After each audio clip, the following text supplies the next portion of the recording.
Olá pessoal, tudo bem? Sejam bem-vindos à aula de Ciências Humanas e hoje nós vamos falar sobre a Nova República. Na aula de hoje nós vamos ver um tema que nós chamamos na história de história recente, um tema bastante atual e que vai te ajudar a compreender um pouco mais sobre a história do nosso país. Vamos lá? Então, pessoal, Nova República, quando a gente fala sobre esse tema, nós falamos aquele momento da história do Brasil chamado de redemocratização, ou seja, o período em que o Brasil voltava a ser uma democracia. Era o momento do final da ditadura militar, ou, como alguns historiadores dizem, ditadura civil-militar, por conta da participação tanto dos militares como dos civis ao longo dos 21 anos de governo. Lembrando que o período ditatorial foi de 1964 até 1985. E na nossa aula de hoje sobre a Nova República, nós vamos ver dois momentos interessantes desse período, que foi a Constituição de 1988 e o governo José Sarney. Vamos lá? Olha só, pessoal, a Constituição de 1988, ela foi promulgada no dia 5 de outubro de 1988 e é a nossa atual Constituição. O que significa a palavra Constituição? A palavra Constituição, ela significa o quê? É uma carta, um documento em que estão registrados todas as estruturas, todas as leis que compõem o país. Então, se você é um cidadão brasileiro, você mora no Brasil, você precisa conhecer a Constituição.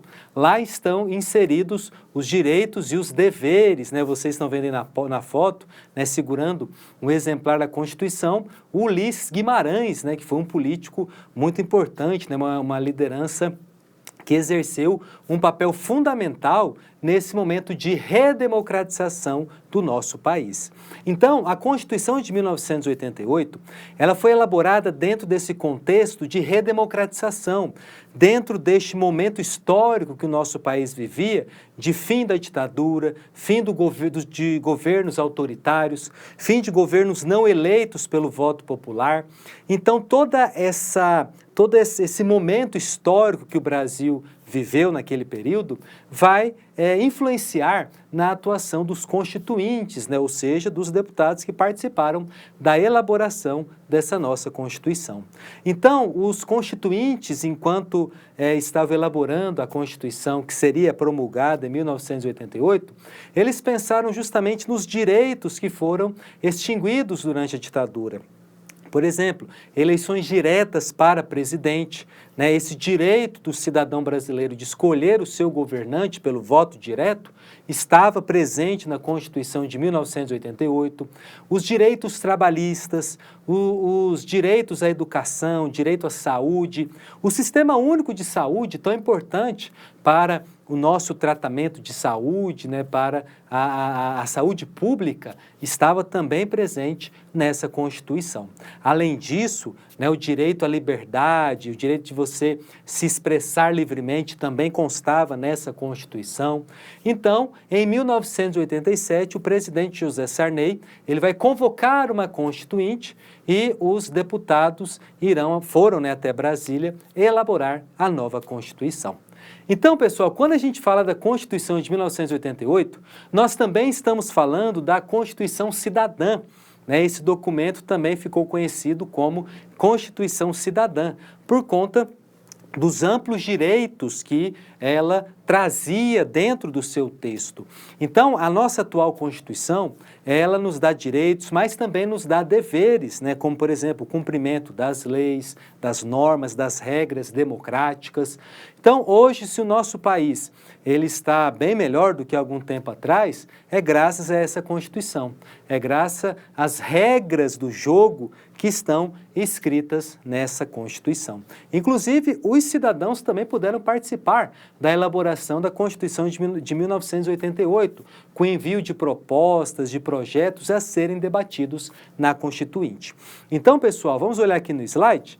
Então, depois de 21 anos de ditadura militar, a Carta de 1988 emergia da luta pelo retorno à democracia e avançava na garantia de direitos fundamentais. Mesmo criticada, firmou-se como pilar do Estado democrático de direito. Então, a Constituição de 1988, ela foi elaborada dentro desse processo democrático e também com uma participação popular, como a gente falou anteriormente. E não somente com a participação popular, não restringiu apenas a elaboração de projetos de lei, de propostas de artigos que iriam ser incluídos na Constituição. Outra participação popular foi no acompanhamento de todas as sessões da Constituinte. Vamos lembrar que entre 1987 e 1988, os meios de comunicação no Brasil estavam espalhados pelo país inteiro. Então, a população pôde acompanhar o trabalho dos constituintes pela televisão, pelo jornal, pelo rádio também. O próprio presidente da Assembleia Constituinte, Ulisses Guimarães, ele era figura carimbada no Jornal Nacional, em vários telejornais, né, de todas as emissoras, explicando para as pessoas o que estava acontecendo na Constituinte, né, falando das propostas que seriam debatidas, né. A própria imprensa também cobriu o trabalho dos constituintes, né, levou para os seus estúdios analistas que puderam ou criticar ou apoiar o que estava sendo feito na Constituição. Então, quando a gente fala desse processo de elaboração da nossa Constituição de 1988, nós estamos falando, né, da democracia ressurgindo no Brasil e da participação popular na sua elaboração, tá certo? Então, a nova república que vai se iniciar em 1985, com a saída do presidente João Batista Figueiredo, o último general da ditadura, e a eleição de Tancredo Neves para presidente, né, vai ter o seu ápice, né, na Constituição de 1988, tá certo?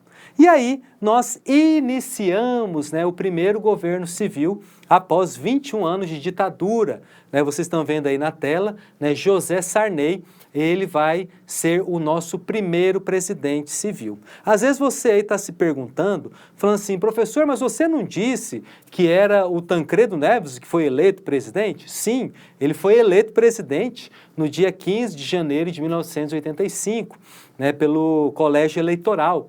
Mas, um dia antes da posse, vocês estão vendo aí, né, a foto do ex-presidente José Sarney, mas um dia antes da posse do Tancredo Neves, né, ele foi internado para fazer uma cirurgia de emergência e quem tomou posse no seu lugar foi José Sarney, que era o seu vice.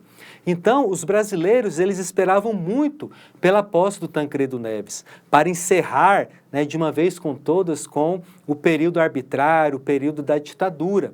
Né, seria muito simbólico, né, o presidente João Figueiredo passando a faixa presidencial para o presidente Tancredo Neves. Porém, por razões de saúde, né, o Tancredo Neves não tomou posse. Quem assumiu o cargo, primeiramente, de uma forma interina, ou seja, temporária, foi o José Sarney. Mas o Tancredo Neves ele não conseguiu se recuperar, a sua saúde foi deteriorando ao longo do tempo, até que no dia 21 de abril de 1985, ele faleceu. E aí o Sarney, de fato, se tornou presidente da República.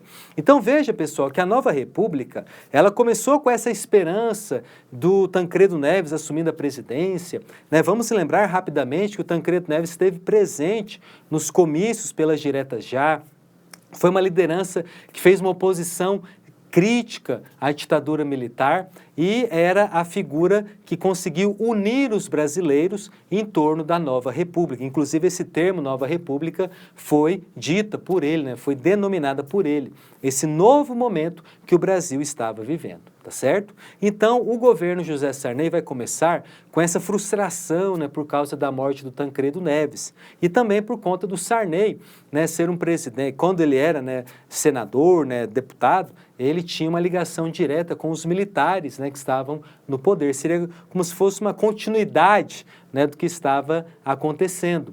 Então, a entrada do José Sarney no poder, né, vai começar com esse momento de frustração. Vamos lá para o slide? Olha só, gente. Então, José Sarney, ele vai governar o Brasil durante 5 anos. Né, ele vai ficar, né, durante 5 anos. Ele vai governar o Brasil de 1985 até 1989. Né? Em 1990 nós temos a posse do Fernando Collor de Mello, que nós vamos falar daqui a algumas aulas, né? Mas o Sarney vai governar o Brasil de 85 até 89. E o seu governo vai ser marcado, além da frustração por conta do afastamento do Tancredo e depois da sua morte, o seu governo vai ser marcado por uma crise econômica severa, né? O Brasil vai ter um índice de inflação altíssimo, né? Os gastos públicos também elevados, a dívida externa também sem controle. Então, o José Sarney vai ter como principal problema, e digamos assim, né, de um modo mais comum, né, digamos que a inflação seria a mãe de muitos problemas do Brasil, né, porque com a inflação os preços estavam altos, né, com a inflação, né, o Brasil, o valor do dinheiro, né, se perdia muito, né. Vamos lembrar que nesse período aqui a inflação era tanta que o dinheiro desvalorizava rapidamente, era cruzeiro, cruzado novo, né, sem contar que o José Sarney, né, ele elaborou vários planos econômicos para tentar combater a inflação, né, porque a inflação causava carestia, a inflação trazia sérios problemas sociais também. Então veja que uma questão econômica, que é a inflação, acabava sendo causa de problemas sociais, né, por conta, né, de toda essa crise econômica que o Brasil estava enfrentando. Né? Então veja que o governo Sarney ele é muito lembrado, né, por conta dessa crise, né, econômica, em que a instabilidade financeira era uma das suas marcas. Para vocês terem uma ideia, naquela época, o preço dos produtos, né, o preço das coisas, né, dos produtos no supermercado, né, aumentava de uma hora para outra. Né, muitas pessoas, quando ficavam sabendo que ia ter aumento de preço, né, corria para o supermercado ou pegava o carro e ia para o posto de gasolina, né, para abastecer o carro, para abastecer a casa por conta da alta dos preços. Né? E então o Sarney vai passar por esse seríssimo problema. Né? Para vocês terem uma noção, a inflação nessa época já chegou a mais de 1000%. Né? Ela estava totalmente descontrolada. Né? E o governo também não colaborava, né, no sentido de gastos, né? O governo gastava muito. Né? Então, o Sarney vai passar por problemas terríveis. Né? Nós temos vários planos econômicos, né? O plano cruzado, plano cruzeiro, né? Várias tentativas foram feitas. Né? E esses planos econômicos, durante o governo Sarney, buscava tratar do problema econômico de uma forma direta, de uma forma muitas vezes radical, né, congelando preços, né, congelando salários também, para ver se conseguia acalmar um pouco a inflação, mas não foi fácil. Né? E o Sarney, ele vai terminar o seu mandato, né, em 1989, muito impopular, né, muito criticado também. Outra característica do governo Sarney foi a Constituinte de 1987, como falamos agora mesmo. Ele que vai convocar essa Assembleia Nacional Constituinte, em que os deputados, né, eles vão para o Congresso, né, eleitos pelo povo, eles vão para o Congresso e eles vão elaborar uma nova Constituição, tá certo? Então o governo Sarney foi marcado por essa crise econômica, foi marcado, né, por essa instabilidade econômica também, que não permitia os brasileiros de comprarem seus alimentos, de fazerem planos futuros também, e a moeda se desvalorizando a cada dia, tá certo? Então, pessoal, na nossa aula de hoje sobre a Nova República, nós vimos a nossa Constituição, a Constituição de 1988, e também o primeiro civil eleito, o primeiro civil a se tornar presidente da República depois do golpe de 1964, que foi José Sarney, tá certo? É isso aí, meus queridos. Aquele abraço, fique com Deus, até a próxima aula.